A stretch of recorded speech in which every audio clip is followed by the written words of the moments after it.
Greetings from me. Greetings from me. Uh, I would like to say that we want to continue with our course, and today we shall be starting a new topic or a new lesson, which is called employability skills. Employability skills are considered under the curriculum that we use to conduct the security management course. Under employability skills, we are going to look at some very interesting topics. And I will discuss them briefly here before we continue. And the topics we are going to be looking at are conduct self-management, and then demonstrate interpersonal communication, and then demonstrate critical safe work habits, and then lead a workplace team. This is when you become a leader. And then plan and organize work, also when you become a leader as a supervisor or a security manager. And then maintain your personal growth and development. We shall also look at demonstrate workplace learning and demonstrate problem solving skills, and then manage workplace ethics. These are very important topics because most of us, where we fail in most areas when it comes to managing ourselves. When it comes to interpersonal communication, we don't communicate well. When it comes to maintaining critical work habits, when it comes to leading a team, there are some areas that we need to learn and we need to develop. That is why we say that if you need to be a successful leader in future, then you have to consider that each and every day is a learning day. And that is why I always appreciate our students for taking their time and their resources to join a brand institute of forensics and security, and to study with us and to learn with us. This is very important. So, under employability skills, these are the topics we shall be looking at. And we shall start by conducting self-management, looking at conducting self-management. How do you conduct self-management? Now, objectives. This is actually related to how to formulate personal vision, mission, and goals. How to manage emotions, evaluate and monitor individual performance, develop assertiveness, and be accountable and responsible for your own actions. Then also develop skills for time management and goals management, and identification of your strengths and weaknesses at place of employment.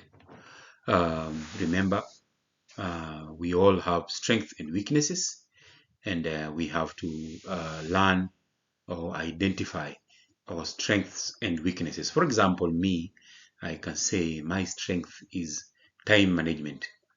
I'm very good at time management. I am never late. I always keep time. That is, I can say, is one of my strengths. Our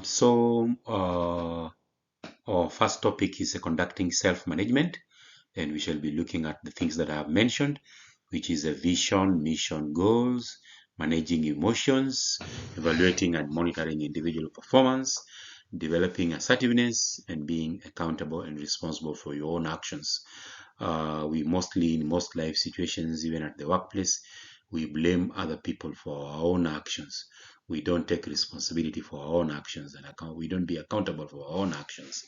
We usually, as human beings, it's human nature, we like transferring blame to other people. Definition of terms. Personal objectives. This refers to job-specific goals of each individual employee when completed at the individual level. Managers may add more objectives specifically designed to maximize their efforts. This goal is to achieve quantity and quality of efforts between individuals and the team.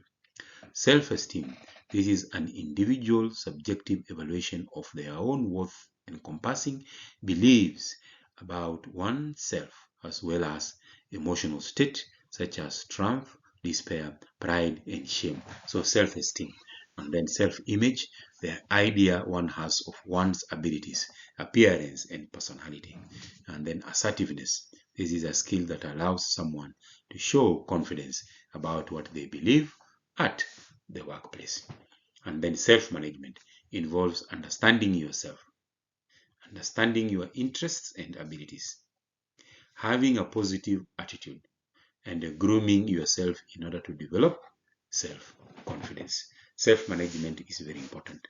Most people fail to practice positive self-management skills. Something very simple like attitude and grooming plays a major role in your achievements, in your success, in your career growth at your workplace. Only being well groomed and always having a positive attitude, these things are very, very important. These are some of the things that we are going to look at. Now, let's start with the personal vision, mission, and goals. Personal vision is a picture of what and where you want to be in life. Where do you want to be in life? Developing of personal vision is a vital step for identifying development needs and taking action to address them to achieve career goals. Personal mission is the statement that helps one to further define their purpose and what they seek to achieve. It is a tool for making difficult decisions and a framework of how you want your life to be. It is used in expressing a person's life purpose, motivation, values, and inspiration. This statement is important in helping one identify reasons for one's choices and behavior at place of work or in life generally. Sorry, some of the words are blocked by my video, but I hope you can hear and you can see them. This statement is important in helping one identify reasons for one's choices and behaviors at place of work and in life generally. So we are talking about personal vision, we are talking about mission, and we are talking about goals. And I want to ask you, if you as an individual, you have your personal mission. If you as an individual, you have your personal goals. If you as an individual, you have a personal vision. Do you see a picture of yourself, of where you want to be in life? Let's say in the short term, 5 years from now. In the long term, 10 to 15 years from now. Do you have a picture? Do you have that vision of where do you want to be? Or who do you want to be? These things are very important in terms of personal growth and also in terms of career growth. Now, steps in formulating personal mission statement. Mission statements may vary depending on individual, area of specialization, and desired organization. One could use the following steps to formulate a simple mission statement. These are the steps. 1. Determine one's ideal self. What is your ideal self? Examine the life of others who are your role models or you admire. Consider your legacy. What legacy will you leave at the end of your life? Determine your life purpose. What is your purpose in life? Clarify your skills, talents, and abilities. What are you talented in? What are your skills and what are your abilities? Determine specific personal goals and then craft your mission statement. So mission statement, those are some of the steps. You may list them down. Some of the steps you may need to follow then to come up with a clear mission statement. You can pause this video and write those steps down and then use them to write your own personal mission statement, because at the end of this lesson you should be able to formulate your own personal mission statement. An example of mission statement. This is an example. To find happiness, fulfillment, and value in living, I will seek out and experience the pleasures and joys that life offers. My core values are not limitation, but exploring all possibilities that ensure life success. I derive my greatest joy from being respected and admired by friends, family, and fellow workmates. So this is, for example, a mission statement that you intend to find happiness. You intend to find fulfillment you intend to find value in living. You will seek out and experience the pleasures and joys that life offers. Your core values are not limitations, but exploring all possibilities that ensures life success. You derive your greatest joy from being respected and admired by friends, family, and fellow workers. So you can use that one as an example, and then using the steps that we have discussed in the previous slide, you can then craft your own personal mission statement. Personal goals.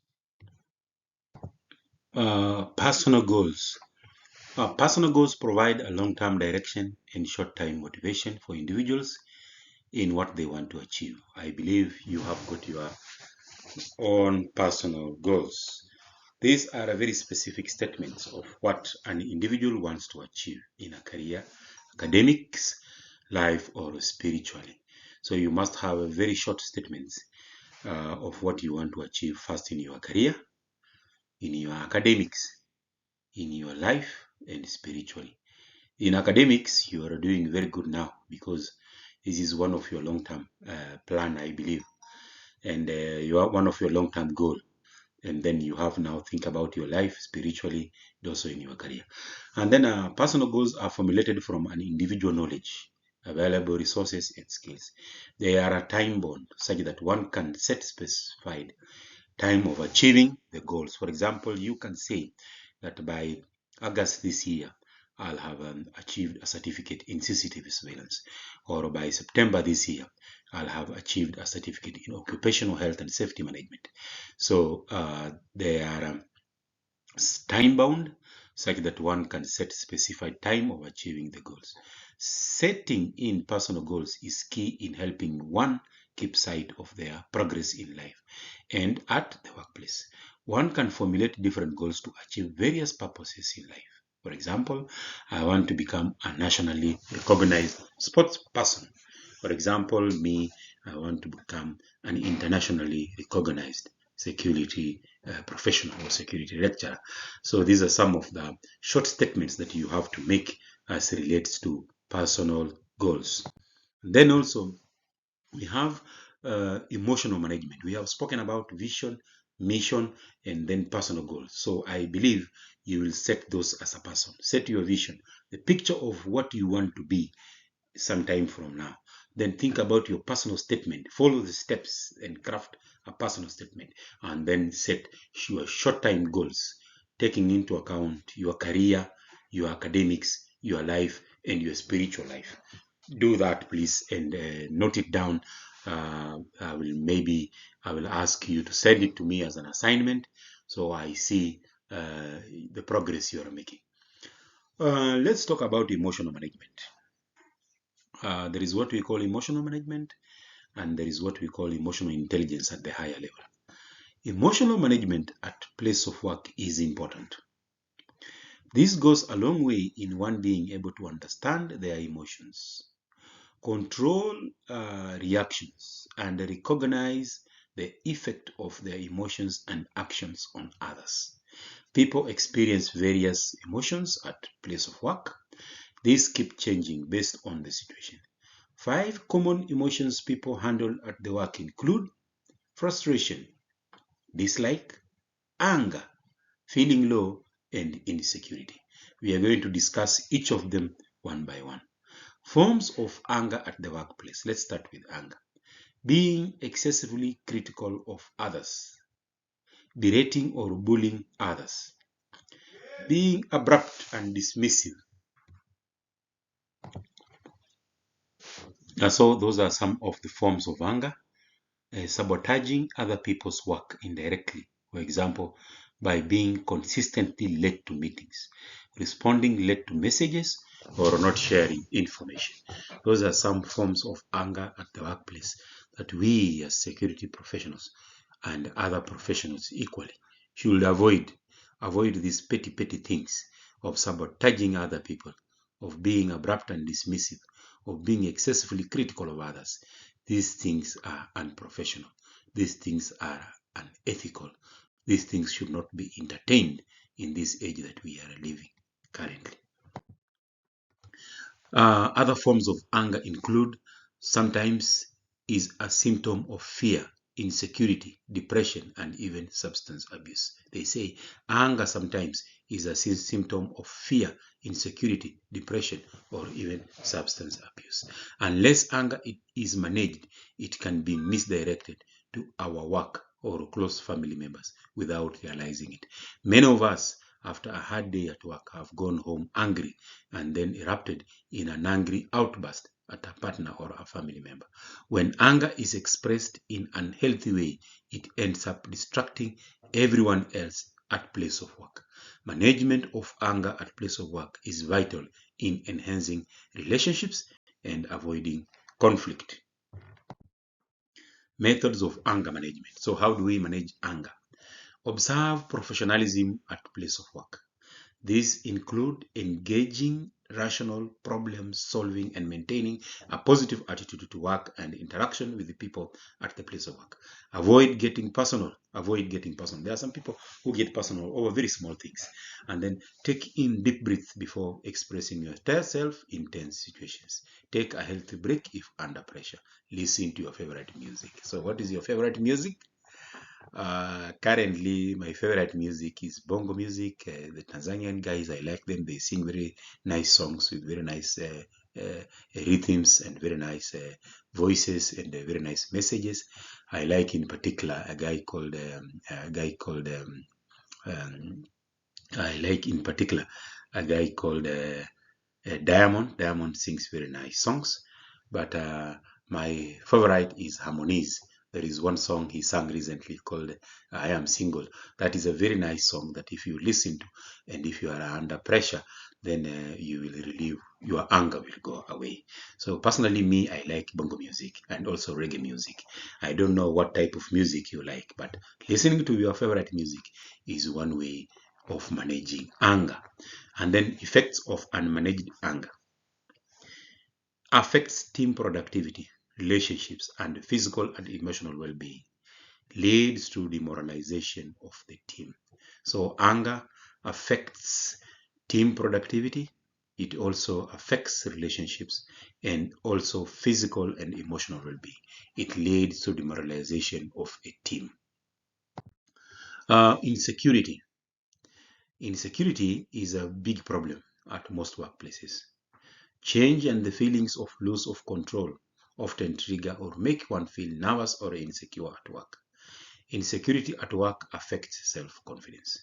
There are various things that can make one feel insecure at the workplace, e.g., hearing a new downsizing rumor, finding out a new manager is going to lead the team, being assigned to a new project or area of responsibility, learning the company may merge with another company. With so much change in our everyday work world, it is no wonder that many of us feel more worried and insecure than ever before. Insecurity is a big problem in our personal life, it's a big problem in our relationships, it's a big problem at the workplace, it's a big problem even at home. Being insecure is a big problem. Now, managing insecurity specifically at the workplace. One can ensure that they are constantly developing their skills to lessen instances where one feels insecure. One can maintain professionalism to avoid collecting rumors. One can be positive and ready to changes within the organization, such as new management and uncertainty, ensuring that you are constantly networking to scout for new opportunities, having clear personal goals in career development, and then ensuring the terms of employment are clear. Those are some of the ways that we can use to actually manage insecurity at the workplace. Dislike. In normal circumstances, the place of work will have many people with different personalities, beliefs, and values. I will only say one word here among dislike. Not everybody will like you. Take it, like it or not everybody. Some people will just not like you for their own reasons, which are beyond your understanding. Sometimes one might find themselves working with or reporting to people whom they dislike for one reason or another. At place of work, it is important to know how to work effectively and productively with the people we dislike.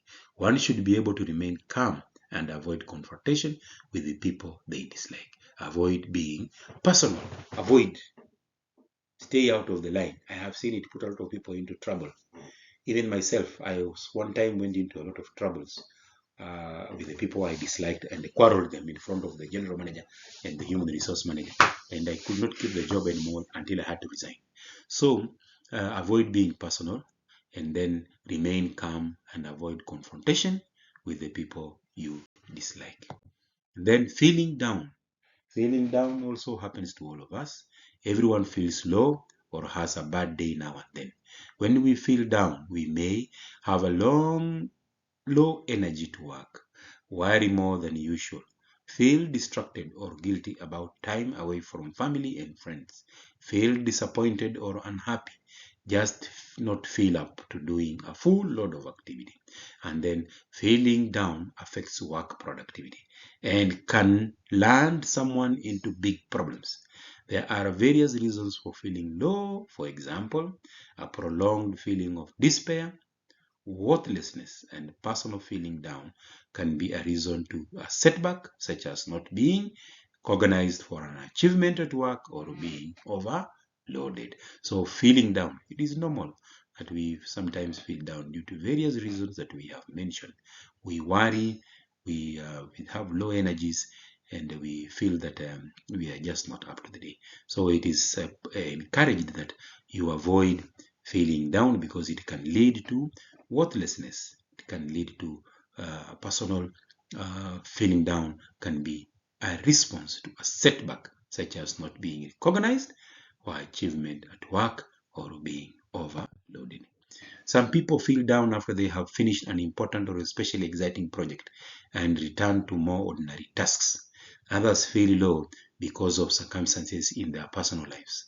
Left unchecked, feeling down can interfere with productivity and with relationships with coworkers.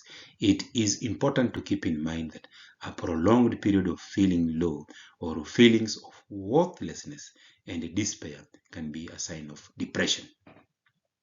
To manage such emotions, one should go for leave if they have one or engage in exciting sports or activities they like.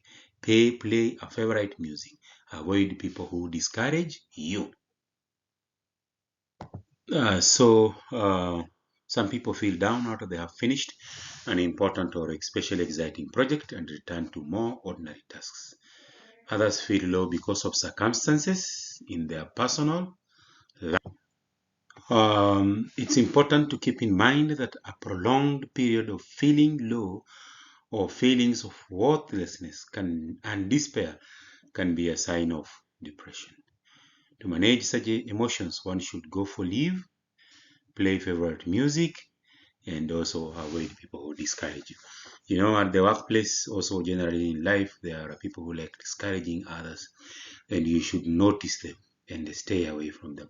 For example, you tell somebody that I am thinking of enrolling for a certificate in security management or a diploma in security management, and the person brings you down, discourages you by telling you what for. Today's world, the world is very difficult. You not get any chance even with those certificates. Even the people who have excelled all over the world, they never went to school.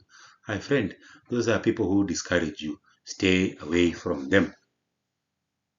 And then also, importance of emotion management generally. Enabling employees handle changes and challenges at all jobs. Managing emotions enables you to handle changes and challenges at all jobs, enables one to control, to adjust to changes like new boss or coworker, enhances working in a team, improves handling conflict with customers and coworkers. Ways to manage emotions.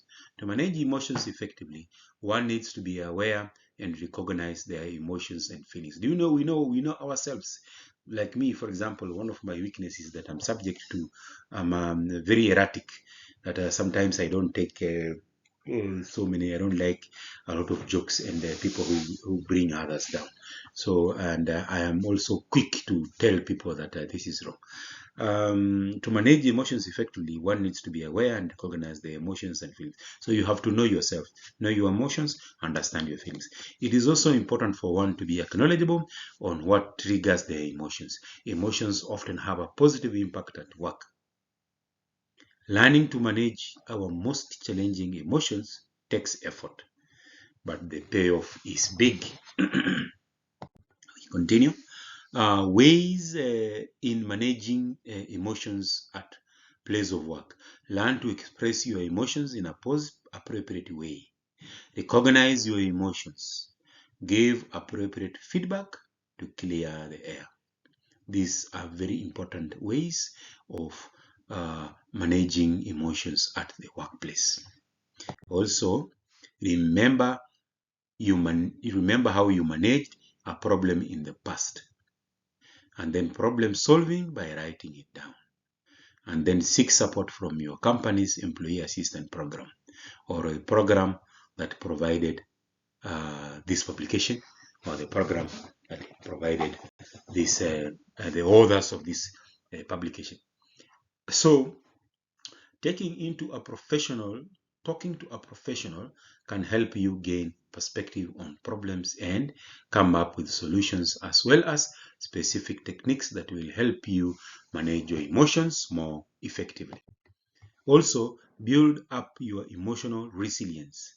Pay attention to your overall physical and psychological health by eating well, get enough sleep, and exercise regularly. This will help you keep emotionally resilient, and help you feel more in control of your emotions and your life. Maintain support system outside of work. Talking honestly about your concerns with close friends or your partner can help reduce your anxiety and keep problems in perspective. Choose someone you trust who knows you well enough to give you honest feedback when you need it. Problem is that sometimes we take feedback negatively. We ask for feedback, but then when we are given the feedback, then again we take it negatively. That is a very wrong perspective. And then cultivate interests outside of work. Outside of work, cultivate personal interests. These include activities with good friends. Remember, not all satisfaction comes from work accomplishments. Enjoy life, have fun, be free. We said listen to music, watch football. These are some of the ways that you use also to relieve pressure, to relieve anxiety, to relieve depression, and to live positively. Participate in these activities. Don't be the kind of security people when they put on a suit and a tie, so they stand like this forever. No, that is not the mentality. Be a flexible person, enjoy life, so that you may also participate in your personal growth and also participate in your well-being. Take active role in your well-being. And then cultivate interest outside of work. We have talked about that. And then now let's talk a little bit about individual performance. I'll try to be very fast here in the interest of time. To manage individual performance at place of work, one needs to have clear goals and expectations. We talk about goals and expectations, vision statement, vision, mission statement, goals, and other things. And then record what you are expecting from your work and what the organization expects from you. Maintain a personal work achievement diary where you could be checking on achieved goals. It is important to review your expectation periodically to ensure that you are performing well. Steps of managing individual performance: start your development plan early. Start early. The fact that you have started now, that is okay. Communicate your plans to your manager or supervisor, mentor, or relevant stakeholder in the area of your profession. Get to know the advancement opportunities that are available and adhere and strive to achieve them. Seek feedback or a pulse check on the performance of your current position. And then assertiveness. Assertiveness is a very important communication skill used in ensuring one's voice is heard and the way they feel about something is understood. This is not about having your own way, but being clearly understood in your goals, objectives towards achieving organizational goals. Assertiveness includes, and it should not be limited to, taking responsibility for yourself, being unafraid to ask for help and support when you need it, being unafraid to ask for help and support when you need it, being able to say what you think, feel without losing your temper, standing up to difficult people, being able to give and receive feedback, knowing it is okay to say no. Those are some of the ways that we consider that someone is assertive. And then how to be assertive, we have already spoken about that. Maintain eye contact during conversations, be polite but firm, give praise when it is due, explain the advantages or benefits of what you are talking about, and then always ask questions about anything you don't understand. Think first, react second. Very important. Think first before you react. Don't say yes just to please someone when you really mean no. We should be able to stand up to saying no when we mean no, not when we say yes when we feel that we are under pressure. Also, accountability and responsibility. It is also important for you to take accountability and responsibility as it relates to self-management. It is important in ensuring one does not lie. Taking responsibility is ensuring you are able to deliver what is expected of you at a place of work. Take responsibility for your actions. Don't lie. Don't transfer blame to other people. I've seen security professionals who transfer blame to other people for their own mistakes. Please take responsibility for your actions. And then also self-esteem and a positive self-image is very important. Self-esteem is crucial in developing one's emotional stability. Developing a positive and strong self-esteem is effective behavior in organizations and social settings. A person with high self-esteem is likely to take risks in job selection, seek out high status occupation than those with low self-esteem. Employees with low self-esteem are easily swayed by the opinion of other workers than are employees with high self-esteem. They also set low goals for themselves than do employees with high self-esteem. High self-esteem is positively related to achievement and willingness to expend efforts to accomplish tasks. Self-esteem is very important, and also positive self-image. Strategies for developing and maintaining self-esteem at work. Select work jobs that are in your passion. Keep a record of your achievement. Avoid negative thinking. Totally avoid negative thinking. Always think positive. You can see this cat. It is always sees itself in the mirror as a lion. That is actually an aspect of thinking positive. That yes, I can make it. I am capable. I am the lion himself. So always think positive and stay on the positive side of life. And then time management, attendance, punctuality. I will not talk much about this one because they are things that should be at your fingertips. You should be able to be a good time management personnel. Your attendance should be good. Your punctuality should be good. Don't be late. Don't fail to go to work. Don't. When I was in the armed forces, we used to say malingering. People who malinger, they say my small toe is not feeling well, so I cannot report to work. That is what we call malingering. Be a person who has good time management skills. Your attendance should be above question, and your punctuality should be very good. Also, avoid taking illness so that you miss work. This is unethical. Then also self-strength and weaknesses. Identification of one's weaknesses and strength is done when one is able to know about what they can do well and what they cannot do well. This is important in enhancing people's work performance. To be able to understand one's weaknesses and strength is called self-awareness. Self-awareness is that you understand your strengths and weaknesses.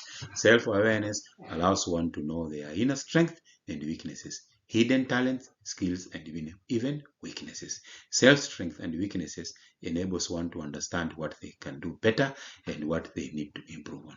This skill is required at workplace for good performance and the development of training needs to enhance the weak areas. And then also identifying strength. Take time off to think about what you do well. Think of anything that you are always good at. Think about what other people appreciate you about. Identifying weaknesses, point out the areas where you struggle and what you find difficult to do. Look at the feedback you receive from others. Be open to feedback and accept your weaknesses without being small about it. Then look at it as an area of improvement. Then conduct also a SWOT analysis. I would ask you to do a personal research on this one. Do a research on what we call SWOT analysis, which is strength, weaknesses, opportunities, and threats. And you can draw a figure like that. Write down your strength, write down your weaknesses. Then on the other hand, write down your opportunities and write down your threats. I said earlier, take time, create your vision, create your personal mission statement, create your goals, write them down. And now number 2 is SWOT analysis. Conduct a SWOT analysis. Just do these things for yourself. I may not require you to send them to me, but do them. If need be, I will ask you to send me this feedback. So do a SWOT analysis, do more research on SWOT analysis, understand your strength, your weaknesses, understand your opportunities, and understand the threats that you face. And then finally, questions that will help in answering individual strengths and weaknesses are here. How am I different from others when it comes to strength? When it comes to weaknesses, where do I worry and struggle? When it comes to strength, what do I do better than others? And when it comes to weaknesses, where, how, and why do others perform better than me? These are some of the questions that can help you in identifying your strength and your weaknesses. Answer these questions and then go back to the SWOT analysis table and then complete it and then evaluate yourself. And then you can see where you are and what you need to improve on and what you need to focus on.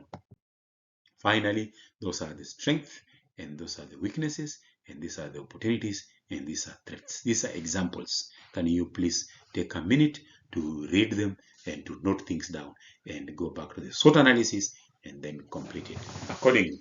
So I'll give you a minute to write those things down.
Thank you very much. I hope we are together.